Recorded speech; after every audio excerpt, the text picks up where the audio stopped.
Amorality as cultural chic, but one of the Safdies finally learned how to direct a relatively enjoyable feature, even if it leaves a bad taste in one's mouth. I'm not sure if we're meant to sympathise, laugh, or shake our heads, or just enjoy the direction, performances, music, photography, and editing. Those are all admirable, the first time I'm willing to admit that with a Safdie feature, and ignore every other facet of the film's narrative or moral implications. Marty Supreme just feels like a nihilist wank, and a lot of people like that, but I'm not as impressed with it as they are, though the budget was well applied. Clinically, I like it as an act of film composition through and through. I can only imagine how I'd feel if I directed this film. My technical chops have improved slightly since Pandemonium, but really it's just budget, not a reflection of actual skill. You make a feature for less than 10 to 15,000 AUD Safdies, I dare you. But man, the critics are gonna tear me apart for being too adolescent. Oh no, they like it. Oh, cool. Guess I can get a bigger budget now and finance a better movie. Maybe one with a good script this time, and not one whose technical finesse and strong convicted performances convince audiences that the script is good.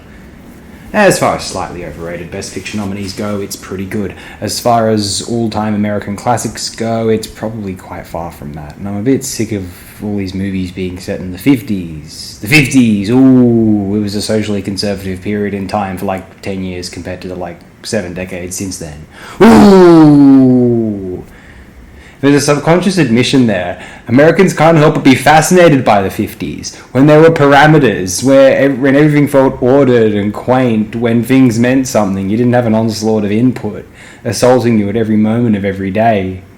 Love meant something, institutions meant something, the world had a little bit of meaning, it wasn't just amoral, indifferent, relativistic messiness like we have today, even if it is technically better to be alive today. But so much American media insists on being set in the 50s, because there's an acknowledgement, even though they claim that, the 50s is terrible, it's the worst thing ever. It's like this brief 10-year period out of nearly 8 decades since then, or 7 more so, which is attempted to sort of overturn that. Ooh, it was like a 10-year period there though. Yeah, because there's an acknowledgement. So much American media insists on being set in the 50s because there's an acknowledgement that people would have sooner felt feelings then. Exciting things felt more exciting then because we weren't worrying about how social media would perceive everything, whether we were being morally righteous within a hacky secular framework enough, or about whether the world was a good place or not. Even with the apocalyptic Cold War looming, it was seemingly easier to put your head in the sand compared with climate change, the Gaza genocide, and even the new Cold War occurring now.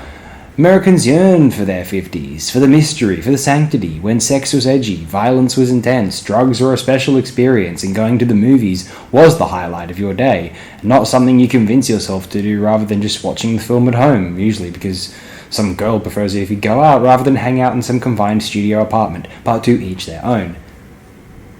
The 50s, ooh, was a brief period where the world was a little more socially conservative compared to the literally 7 decades of reaction against it with zero signs of it coming back in full or comparable force. Ooh! Fuck Marty Supreme, I don't care if it's well made, it's just budget. I'd make a better movie with the amount of money. I'm just too much of a cantankerous, belligerent prick to make connections or anything like that. Even if I could make connections, what can an Australian do in America without transforming into a complete hack? Not many have returned with their integrity intact, and hey, maybe I wouldn't either. The 50s, ooh!